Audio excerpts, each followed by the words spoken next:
একজন মানুষ যদি প্রতিশ্রুতি দেয়, সে কি সত্যিই ফিরে আসে? শুনে নাও তুমি আসবে বলে, ভালোবাসার এক অপেক্ষার গল্প।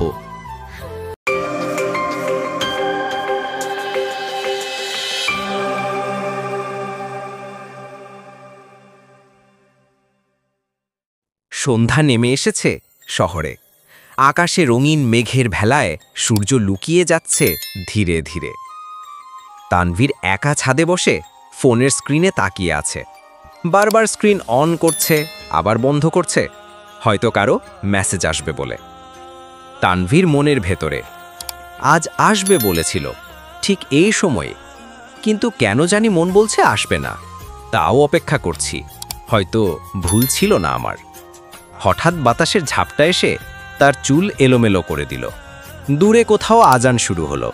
তানভীর তাকিয়ে রইল শহরের আলো জ্বলার দৃশ্যের দিকে। ঠিক তখনই দরজার দিকে পায়ের শব্দ শোনা গেল, কিন্তু সেটা সাদিয়া নয়। ছাদে এলো তাদের ছোট্ট বন্ধু মাহি। ভাইয়া, আপনি এখনো বসে আছেন এখানে? কারোর জন্য অপেক্ষা করছি। আমি জানি কার জন্য, কিন্তু ভাইয়া হয়তো সে আর আসবে না। তানভীর কিছু বলেনি, শুধু আকাশের দিকে তাকিয়েছিল। অন্যদিকে সাদিয়া বাসার বারান্দায় দাঁড়িয়ে আছে, হাতে একটা খাম। এর ভেতরে এমন কিছু কথা যা তানভীরের জীবন বদলে দিতে পারে, কিন্তু সাহস পাচ্ছে না দিয়ে আসতে। সাদিয়া নিজের সাথে, আমি জানি ও আমার উপর রাগ করে আছে, কিন্তু যদি আজ না যাই হয়তো আর সুযোগ পাবো না। হঠাৎ ফোনে একটা নোটিফিকেশন, তানভীর পাঠানো মেসেজ, তুমি যদি আজ না আসো আমি আর কখনো অপেক্ষা করব না। সাদিয়ার বুক কেঁপে উঠল। মুহূর্তেই সিদ্ধান্ত নিল যেতে হবে।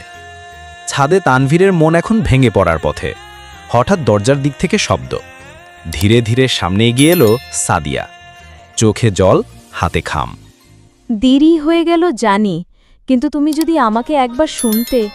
তানভীর কিছু বলেনি, শুধু আকাশের দিকে তাকিয়েছিল।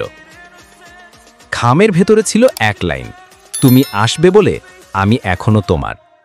তানভীরের ঠোঁটে হালকা হাসি, চোখে অশ্রু।